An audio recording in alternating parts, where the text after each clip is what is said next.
Nahum 1:7. Jehová es bueno, fortaleza en el día de la angustia, y conoce a los que en él confían.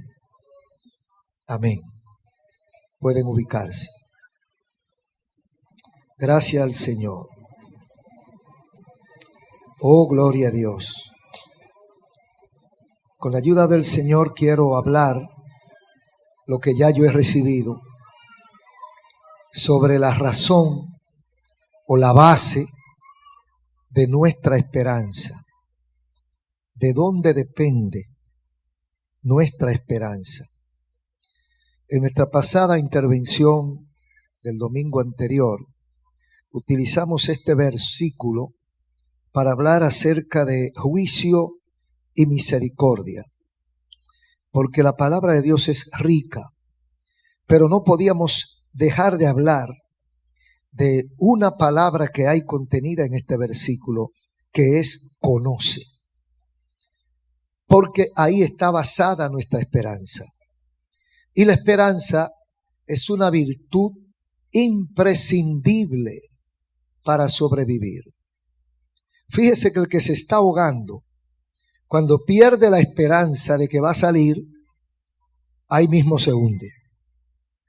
Dice, déjame acabar con esto ya. El que tiene esperanza sigue braceando mientras le queda fuerza. Y en eso llega alguien y lo socorre. Entonces, para sobrevivir necesitamos la esperanza. Pero generalmente la esperanza debe estar acompañada de crédito. Debe estar acompañada de credibilidad. Y eso es lo que falta en el mundo. Hay mucha gente necesitada de esperanza. ¿Pero en quién? Necesito tener esperanza, pero ¿en quién espero? ¿En quién confío? ¿Por qué? Bueno, sencillamente la gente ha dado su brazo a torcer. Y los altares se caen. Y usted dice, no merece la pena que yo crea en fulano o en lo que dice fulano.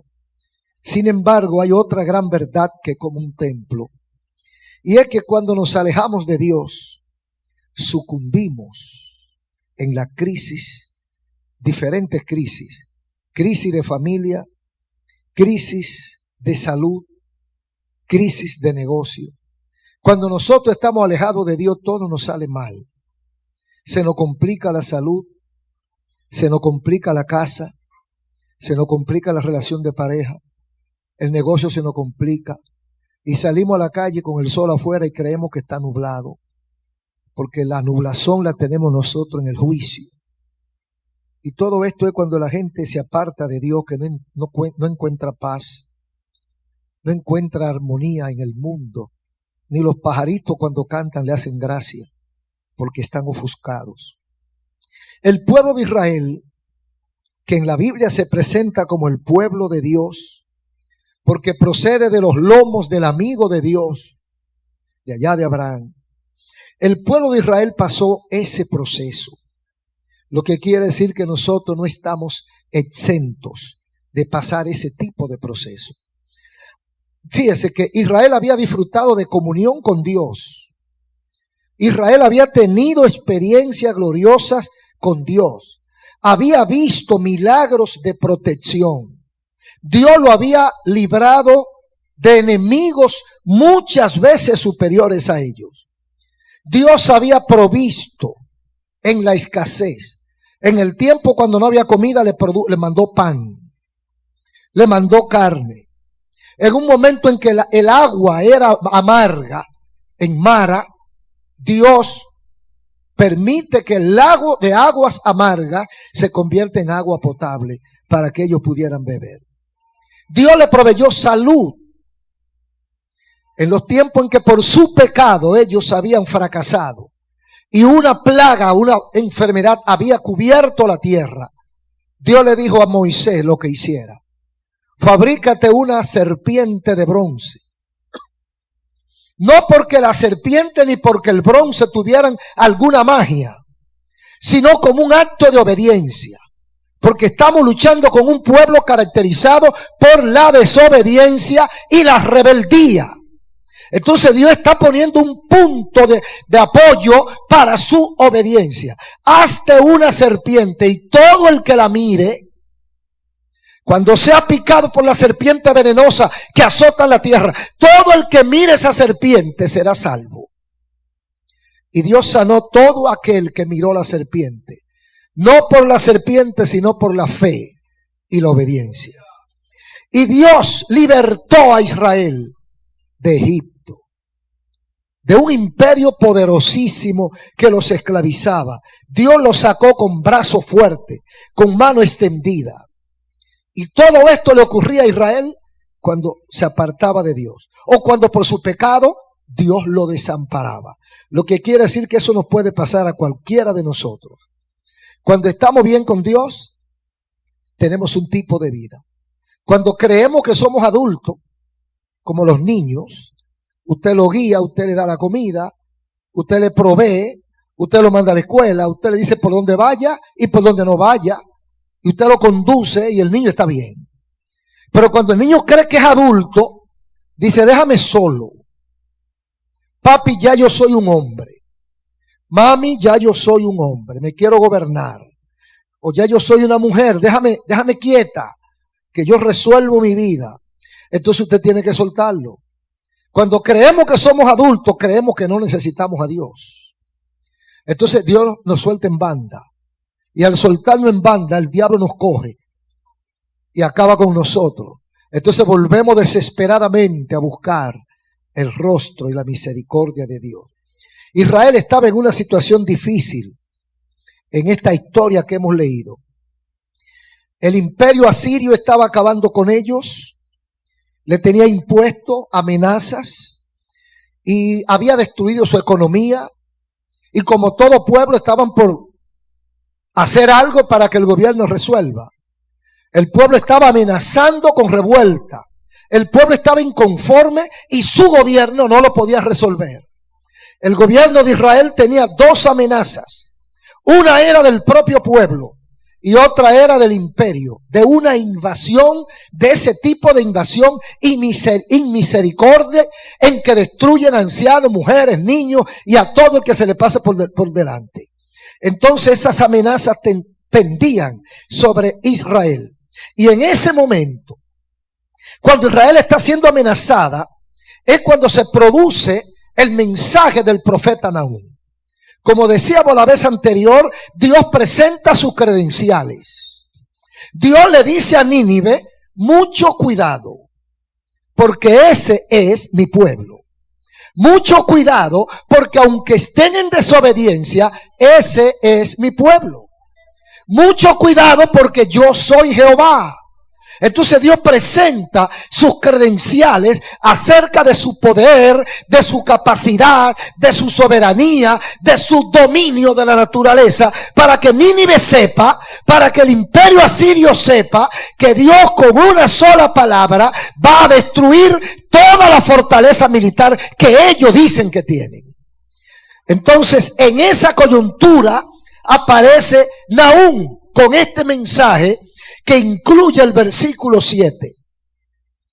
Jehová es bueno, fortalece en el día de la angustia y conoce a los que en él confían. La aflicción se había apoderado de los israelitas porque no tenían alternativa. Y ahí es cuando el profeta de Dios trae su mensaje. Porque tiene entendido el profeta y Dios de que había un remanente que no estaba contaminado. Hermanos y amigos, siempre Dios tiene un remanente. Yo particularmente respeto mucho al remanente, porque el barco no se ha hundido porque hay un remanente.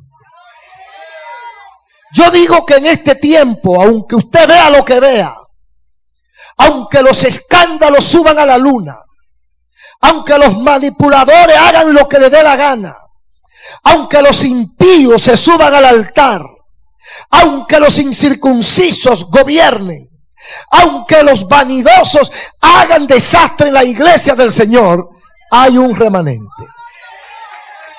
Hay un remanente, hermano. Hay un grupo de hombres y mujeres de Dios, a pesar de la basura que usted pueda ser afectado. Hay un remanente y ese remanente Dios lo tiene pendiente. Dios le dijo a Nahum que fuera con ese mensaje, que fuera a hablar acerca de esta situación. ¿Quién era Nínive? Desde el punto de vista espiritual y social para Israel, era el símbolo de la opresión, de la humillación, del hambre, del martirio. Era casi decir el diablo. Para el israelita, Nínive era casi decir Satanás. Entonces Dios da una voz de esperanza, que quiere decir que por amedrentado que estemos, por sometidos que estemos por la bota del enemigo, que aunque los recursos que nosotros teníamos se hayan terminado, que aunque yo miro para todos lados y no veo salida a mi situación, que aunque yo crea que Dios no se acuerda de mí, Dios le mandó a decir a Israel, aunque Asiria sea grande, aunque el rey de Nínive sea poderoso y ustedes sean un puñado de inexpertos, aunque allá el dinero sobre y aquí escasee, aunque allá tengan todo y aquí tengan nada, yo los conozco a ustedes y yo sé dónde ustedes están y pueden confiar en mí. O sea, yo no los he olvidado, yo los tengo presente. Jehová es bueno. Jehová es fortaleza en el día de la angustia.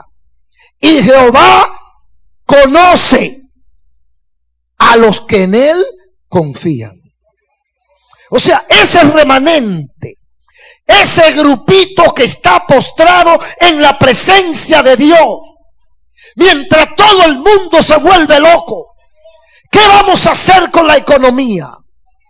¿Qué vamos a hacer con la delincuencia? ¿Qué vamos a hacer con las políticas desacertadas de un gobierno detrás de otro? ¿Qué vamos a hacer con el hambre que cunde en la tierra? ¿Qué vamos a hacer con los falsos profetas? ¿Qué vamos a hacer con los falsos pastores?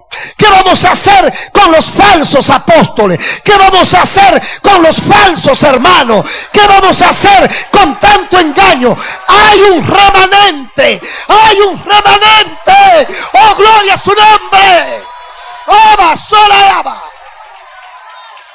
Hay un remanente que está de rodillas, hermano. No perdamos la esperanza, porque de rodillas, cuando usted no lo ve, cuando usted no lo escucha, usted no lo conoce, hay un grupo de rodillas clamando a Dios. Oh, bendito el nombre de Jesús. Quizás Nahum no sabía lo que estaba diciendo, o la dimensión, el alcance de las pocas palabras del versículo 7. Jehová es bueno. Jehová es fortaleza o fuerza en el día de la angustia, el día de la debilidad. Cuando tú crees que ya vas a caer, Jehová es tu fortaleza.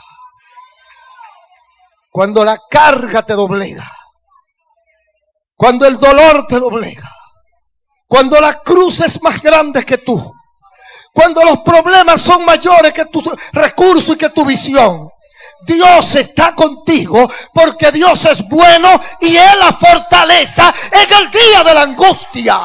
¡Oh, gloria a Dios!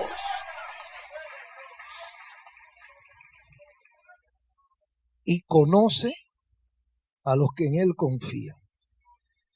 En la Biblia hay dos palabras para este verbo conocer. En el original de la Biblia hay dos palabras que definen a este verbo, que son ginosco y oida. Ginosco es la relación entre el que conoce y el conocido.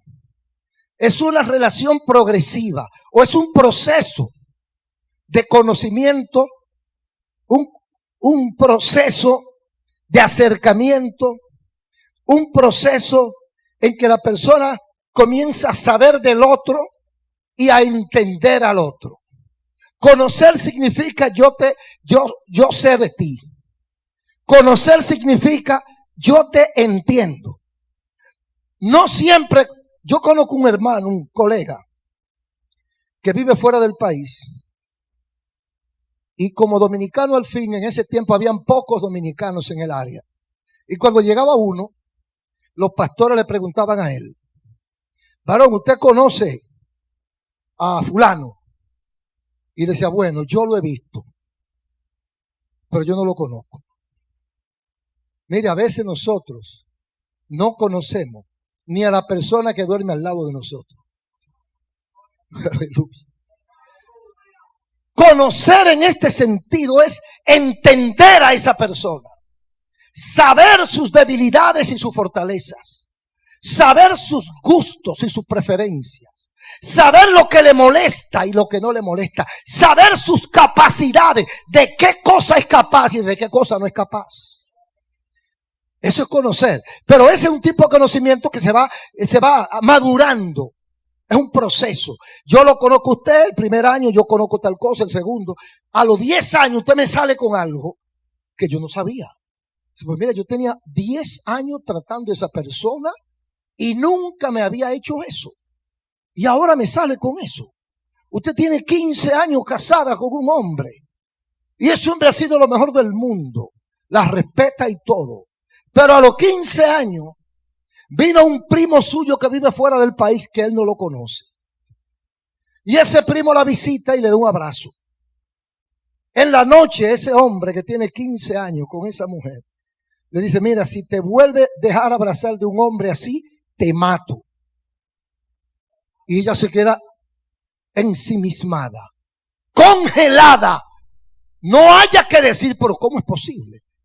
Un hombre manso, tranquilo, sereno, tolerante, me sale ahora que me mata. Realmente yo no lo conozco. Ese no es el fulano que yo conocía. Entonces usted está en un proceso de conocimiento. A los 15 años usted conoció una faceta nueva de ese individuo. Pero a los 20 va a conocer otra, porque está en un proceso de conocimiento. Es la relación entre la persona que conoce y el objeto conocido. Entonces, oiga, conocimiento absoluto y perfecto, aplicable solo a Dios. El único que conoce a perfección al otro o a nosotros es Dios. Y de ahí se deriva que para Dios el futuro y el presente son la misma cosa. ¿Por qué? ¿Qué es lo que va a conocer en el futuro si lo conoce todo ya? Entonces no hay futuro para Dios. Dios es un eterno presente. Por eso Dios habla del futuro como hablando del presente. Y nosotros nos hallamos difícil entender lo que va a pasar, pero ya Dios lo tiene en su mano como si hubiera ocurrido. Algunos ejemplos bíblicos que avalan este pensamiento. Fíjese, en 1 Corintios 8:3. 1 Corintios 8:3. Pero si alguno ama a Dios, es conocido por Él. Ese amor produce una relación. Dice, si alguno ama a Dios, ¿ama usted a Dios? ¿Qué significa amar a Dios? Servirle a Dios, entregarse a Dios, obedecer a Dios, averiguar cuál es la voluntad de Dios para cumplirla, humillarse ante la presencia de Dios, contarle a Dios todas sus cosas, confiar en Dios para todos sus problemas. Entonces dice, el que ama a Dios es conocido por Él. Y el que no ama a Dios, ¿qué? No es conocido por Él. Entonces, cuando nosotros amamos a Dios, ¿qué hace Dios? Dios sabe de nosotros. Dios nos entiende a nosotros. Por eso dice que Dios conoce a los que en Él confían. O sea, Dios tiene una relación. Dios tiene una comunión y una comunicación permanente con la gente que en Él confía. Porque si usted ama a Dios y usted sabe el poder de Dios, ¿por qué usted acude a otro cuando debe acudir a Dios? Entonces Dios le dice, el que a Dios ama, Dios lo conoce. ¿Y cómo se expresa ese amor? En la vida, en la forma de nosotros actuar delante de Dios y delante de los hombres. Dice Gálatas 4:8. Ciertamente en otro tiempo, no conociendo a Dios, servíais a los que por naturaleza no son dioses. Mas ahora, conociendo a Dios, o más bien, siendo conocidos por Dios, ¿cómo es que volvéis de nuevo a los débiles y pobres rudimentos de los cuales os queréis volver a esclavizar? El apóstol Pablo está alarmado con la gente, con los gálatas, que habían entrado en la dimensión de conocer a Dios. Habían entrado en la dimensión de tener un contacto directo y permanente con Dios. Pero ¿qué pasó? Dice el versículo. En otro tiempo, cuando ustedes no conocían a Dios, servían a lo que por naturaleza son dioses. O sea, en el mundo, ustedes tenían dioses.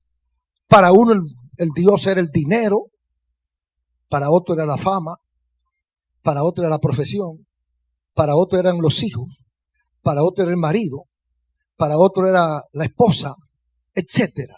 Cada quien tenía su Dios cuando no conocían al verdadero Dios. Entonces, en otro tiempo, no conociendo a Dios, ustedes servían a los que por naturaleza no son dioses. Iban a los cultos, a los baales, porque ustedes no conocían al Dios verdadero. Sin embargo, ahora,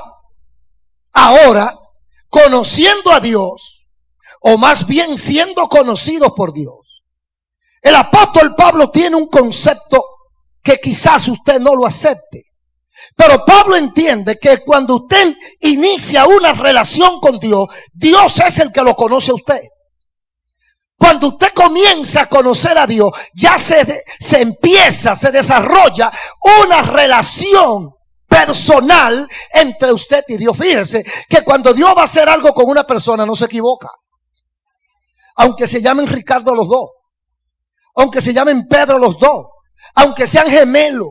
Porque Dios no tiene tercero. Dios tiene una relación de tú a tú. Dios te conoce a ti como eres. Y Dios me conoce a mí como soy. Y cuando Dios tiene que dar el golpe, se lo da a quien lo merece. Y cuando Dios tiene que bendecir, bendice a quien merece ser bendecido. Entonces, en otros tiempos, más ahora conociendo a Dios, o más bien siendo conocido por Dios. O sea, cuando yo conozco a Dios, cuando yo digo que conozco a Dios, cuando yo estoy en la iglesia, cuando yo estoy sirviéndole a Dios, yo digo yo conozco a Dios. No solo eso es lo que tiene valor. Lo importante es siendo, como dice Pablo, conocido de Dios. O sea, ya Dios me puso en su lista. Ya Dios me tiene en su mirilla. Dios me conoce. Dios sabe dónde yo estoy, sabe por la que estoy pasando. Dios sabe desde dónde yo vengo. Dios sabe mis angustias. Dios conoce mis lágrimas. Dios conoce mis contratiempos. Dios conoce las cosas que me afligen. Dios sabe hasta dónde yo soporto, porque Dios me conoce. Dios me entiende. Hay gente que ni su familia lo entiende. Hay gente que nadie lo entiende. Dios te entiende. Si tú vienes a enrolarte en la presencia de Dios, si tú vienes a buscar a Dios, si tú quieres conocer a Dios, Dios comienza un proceso, una relación contigo. Y Dios sabe quién tú eres y te entiende. Yo creo que es uno de los problemas que pasa en muchos hogares. Hay muchos hogares que se han desbaratado porque los esposos no se entienden. Y si no se entienden es porque no se conocen. Entonces Dios dice que nos entiende a nosotros porque dice que nos conoce, siendo conocidos por Dios. ¿Cómo es que volvéis de nuevo a los débiles y pobres rudimentos. ¿Cómo es que ustedes van a inventar disparate conociendo usted el Dios vivo? A los rudimentos, a las disciplinas, a los ejercicios religiosos que no dan resultado.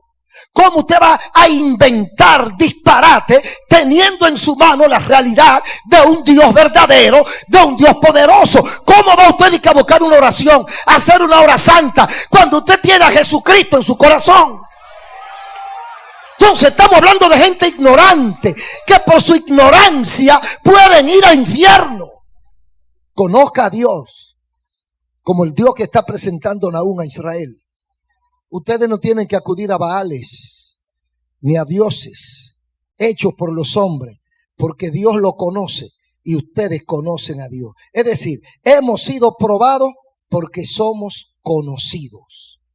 Dios permite la prueba.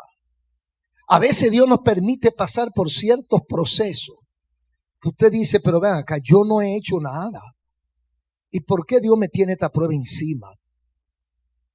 Pero ¿hasta cuándo será esto? Ha pasado tanto tiempo y otros que comenzaron último ya salieron de su prueba. Entonces, ¿qué es lo que pasa? ¿Qué es lo que le pasa a Dios conmigo? Dios está probándote porque porque Él nos conoce.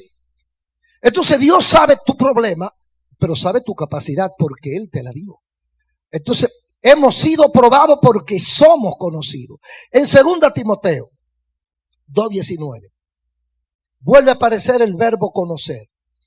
Y dice, pero el fundamento de Dios está firme, teniendo este sello. Conoce el Señor a los que son suyos, y apártese de iniquidad todo aquel que invoca el nombre de Cristo. El Señor conoce a los que son suyos, donde quiera que estén. El Señor conoce la realidad de nosotros. Si tenemos el fundamento, si estamos en la palabra, el fundamento es la palabra de Dios. Si estamos fundamentados en la palabra de Dios, si estamos en este fundamento, tenemos el sello. Entonces, Dios conoce el Señor a los que son suyos. Pero dice una ñapa muy fuerte. Porque esta relación implica un compromiso. Hermano, oiga bien esto. Esta relación implica un compromiso. A nosotros nos gusta ser exclusivos. Nos gusta ser como la boutique que vende exclusividades. A nosotros nos gusta que Dios nos dé tratamiento personal, particular, individualizado. Que Dios no me confunda con nadie. O sea, eso es lo que quiere decir el sello. Yo tengo el sello de Dios. Dios me separó para Él. Dios me ama, Dios me conoce y yo soy de Él. Dice aquí, conoce el Señor a los que son suyos. El Señor conoce tu futuro. El Señor conoce lo que está pensando. El Señor sabe los planes que hay en tu cabeza. El Señor sabe los errores que vas a cometer si sigue dándole rienda suelta a tu vida. El Señor sabe a dónde vas a ir a estrellarte si no te frenas a tiempo. Conoce el Señor a los que son suyos. Los que son suyos en este caso somos nosotros. Los que estamos cobijados bajo el abrigo del Altísimo. Los que hemos invocado el nombre del Señor. Los que un día pasamos al altar y dijimos, Señor, te entrego mi vida. El Señor te conoce. Bendito el nombre de Jesús. El Señor te conoce. Ahora eso es un privilegio. Pero todo privilegio entraña un compromiso. Dice aquí, y apártese de iniquidad todo aquel que invoca el nombre de Cristo. ¿Y qué es iniquidad? Pecado, concupiscencia, perversión, práctica impía. No solamente pensarlo y pecar en el corazón, sino en la praxis del pecado. Iniquidad, inicuo. Entonces dice la Biblia, apártese. Usted dirá, pero ¿y cómo le dice Dios a un cristiano, a un religioso que se aparte de la impiedad, del pecado y de la perversión? Si Dios lo dice porque existe. Hay gente que invoca el nombre del Señor. habría que decirle: enjuágate la boca antes de mencionar a Jesucristo. Hay gente que invoca el nombre del Señor, que va a la iglesia, que anda con su Biblia, que se define como cristiano, pero tiene una vida totalmente opuesta a lo que enseña la palabra de Dios. Apártate de iniquidad. Eso es por nuestro bien, hermano. Es por el bien de nosotros. Eso no es por otra cosa. A mí es que me beneficia apartarme del pecado. Hoy, ¿cómo voy a estar jugando con el diablo, jugando con su cieza, jugando con el lodo? Yo estoy vestido de blanco. Yo estoy vestido de blanco. Entonces yo estoy jugando con el fango. En cualquier momento brinca un pedacito de lodo, ¡pam!, y me dañó el vestido.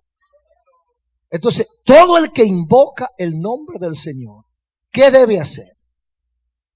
Mire, Dios no lo va a agarrar con una soga y lo va a sacar. Y es mejor que no lo haga, porque si lo hace ya usted sabe. Dios quiere que espontáneamente, que soberanamente yo mismo reflexione y diga: yo no quepo, ese amigo no me conviene. Ese sector no me conviene. Esa vida que yo estoy llevando no me conviene. Todo este negocito que yo tengo, porque hay unos negocitos que son peligrosos. Hay unos negocitos, hermano, que son muy difíciles y peligrosos. Este negocio no me conviene. Usted se convierte con una relación, no se ha casado, es una mujer aparentemente buena, pero es una mujer que hace lo hace y que hace en salmo y que bruja, una bruja. Dice: ¿por qué yo la quiero tanto? Apártese de iniquidad el que invoca el nombre del Señor. Yo me convertí con esto. Ok, tú te convertiste con esto, pero tienes que dejarlo. Es como cuando tú vas al médico con un tumor, con una pelota. Yo entré a este hospital con esta pelota. Bueno, pero viniste a que te la quiten. Y cuando te salgas del hospital te vas sin la pelota. O si no, no viniste a nada. Todo el que vino con pelota acá y a la iglesia del Señor tiene que irse a su casa sin la pelota. Gloria a Dios.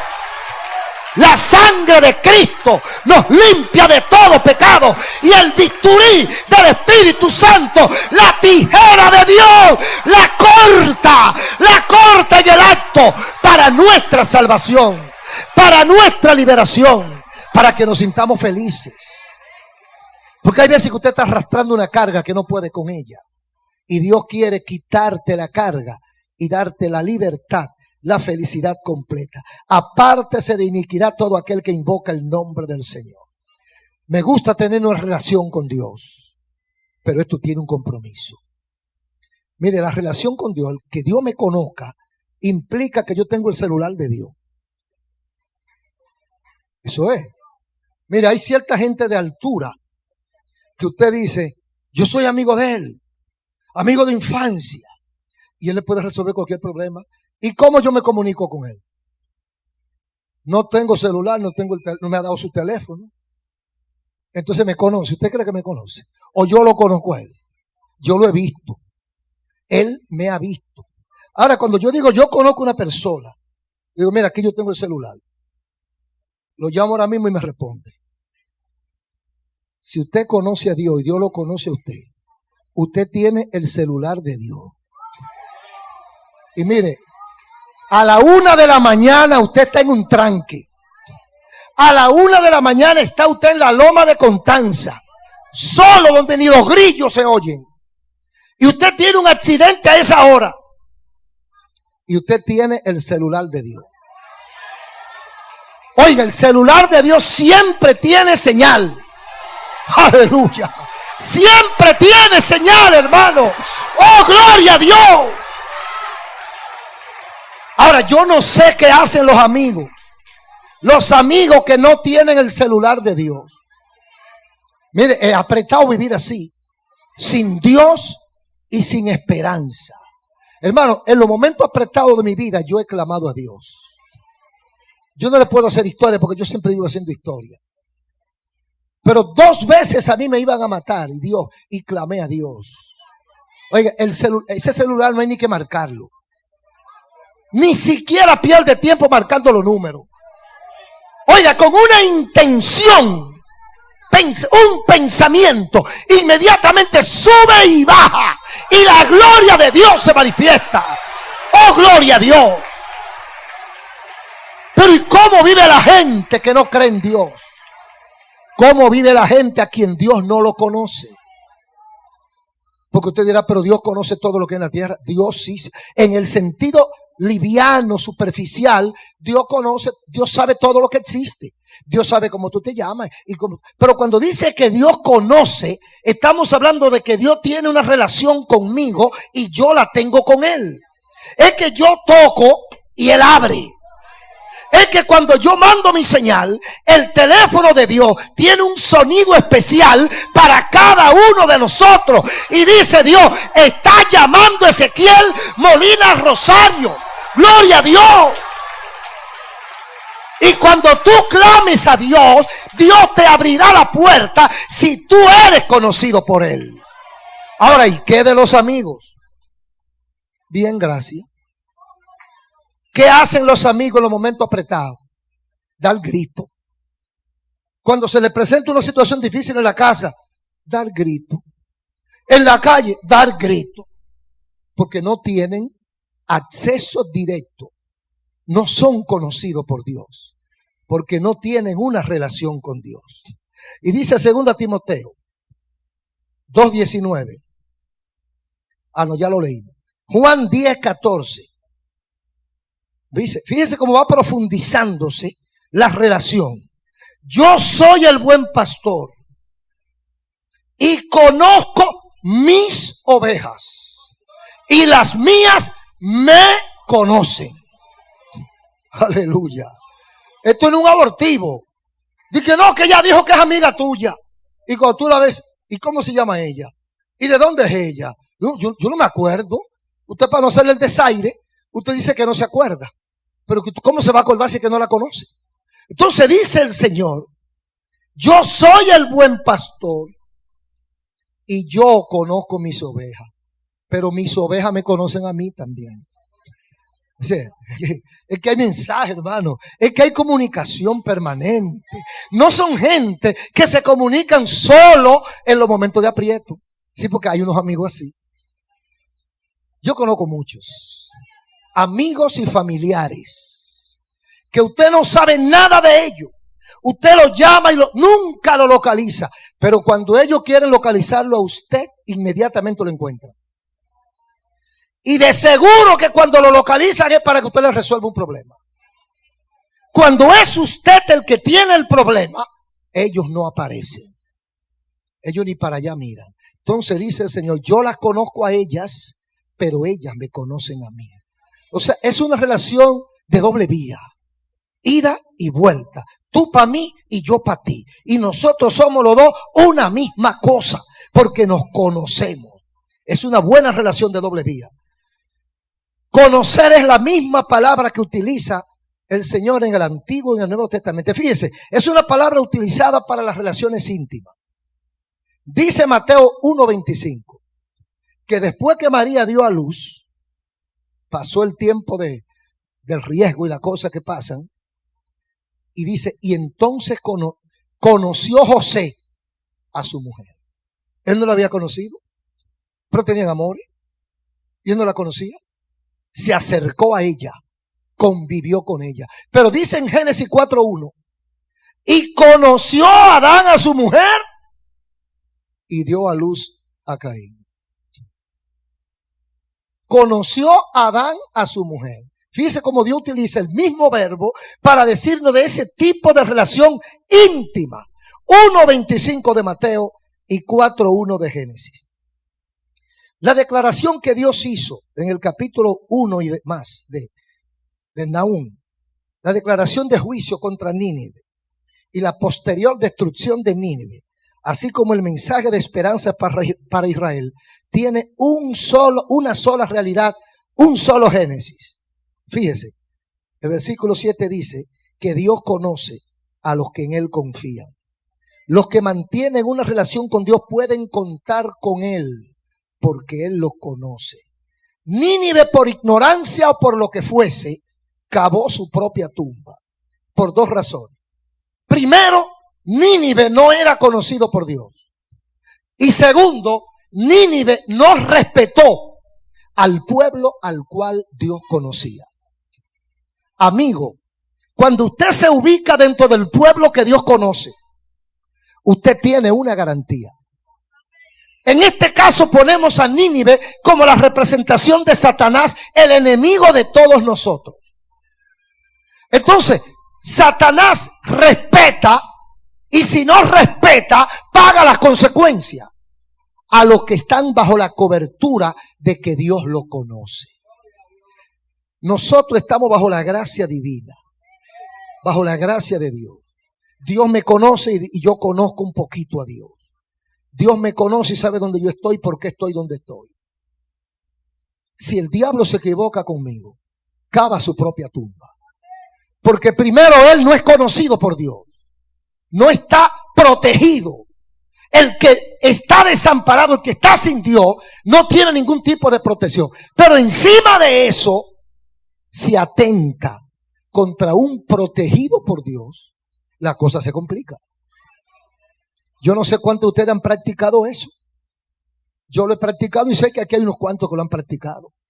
Pero si viene un delincuente a asaltarlo a usted, cuando viene con la pistola o con el cuchillo, no importa que estén ustedes dos solos, clame a Dios ahí a ver qué pasa.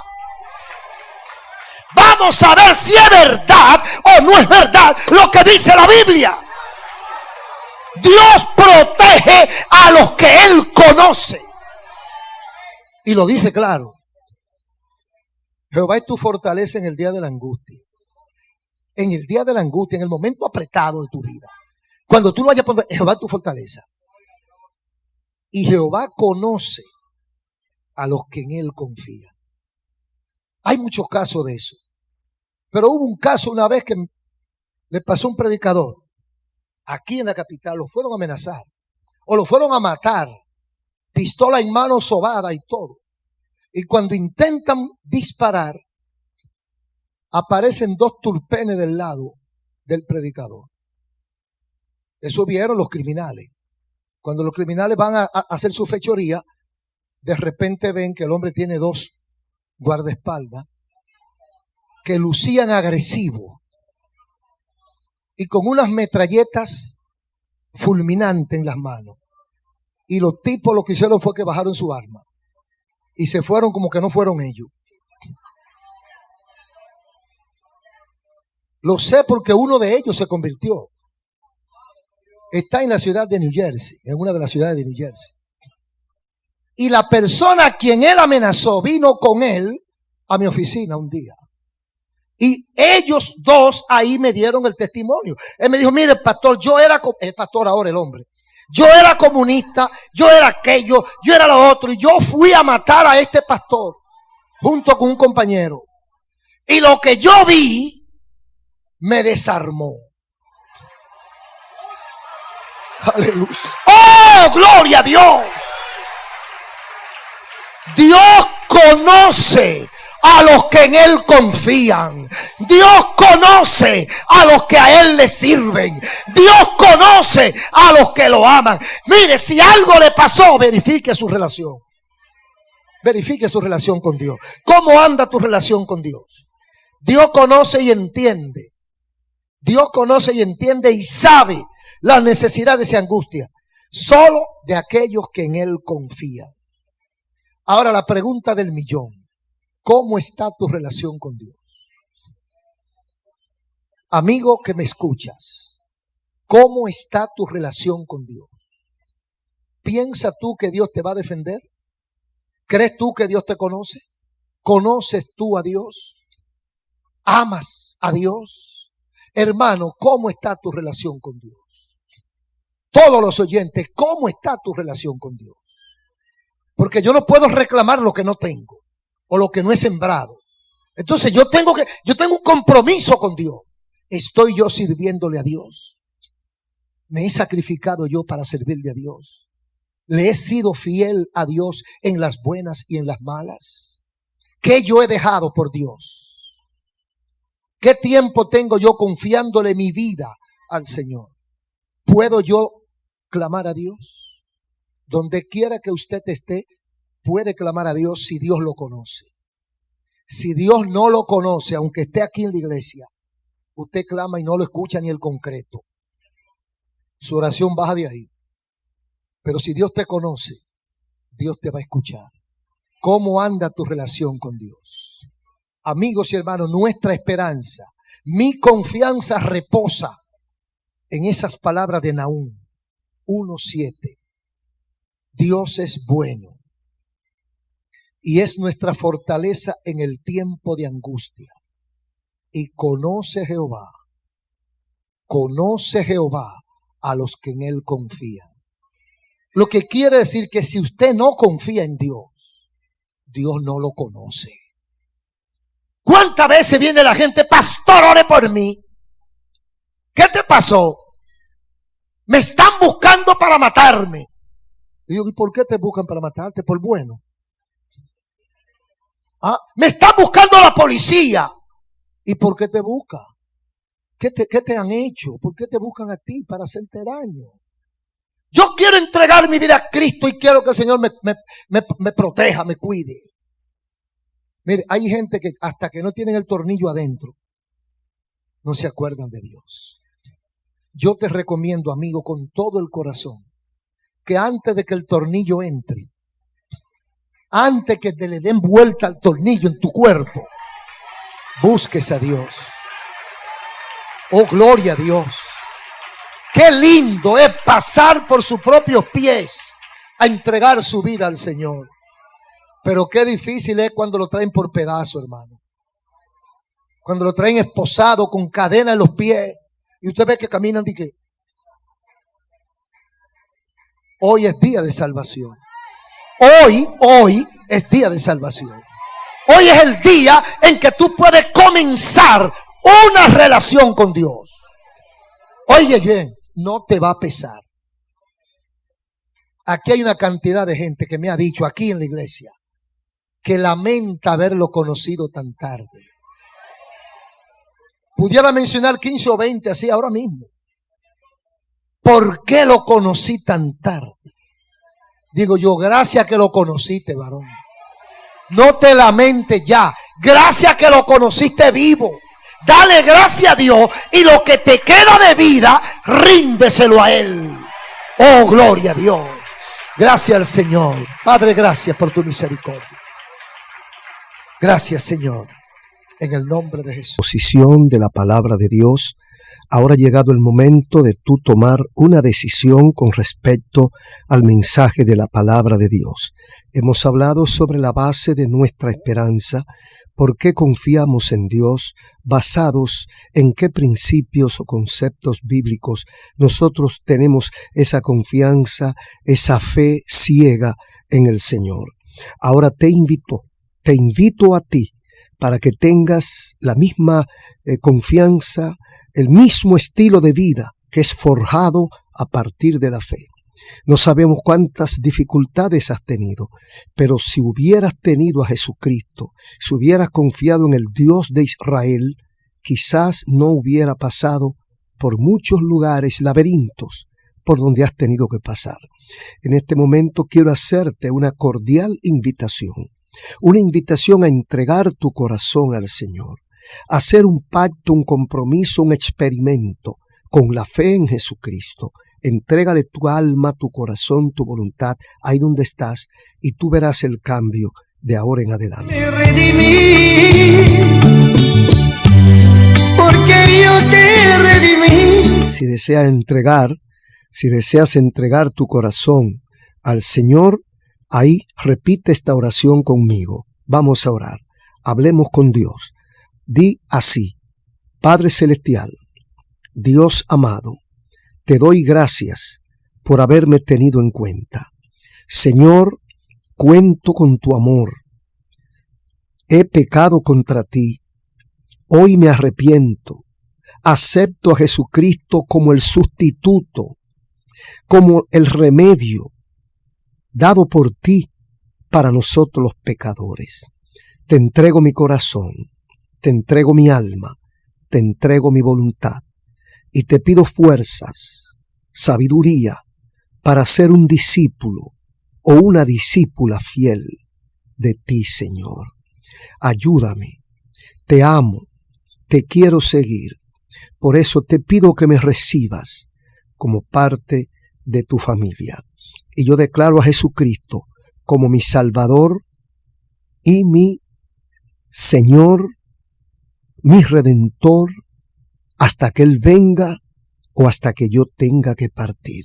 Muchas gracias, Señor. Amén. Ahora yo quiero orar por ti. Señor, cada una de estas personas las dejo en tus manos, esperando que tu bendición sea una realidad en ellos y que ellos puedan vivir para glorificarte a ti y para bendecir a su familia. Glorifícate en su casa. Si alguno está enfermo del cuerpo, te ruego por su salud, que le toques y le devuelvas la salud, porque tú también puedes hacerlo si en ti hemos creído. Guárdalo del mal y ayúdalos a servirte para siempre. Gracias. Amén.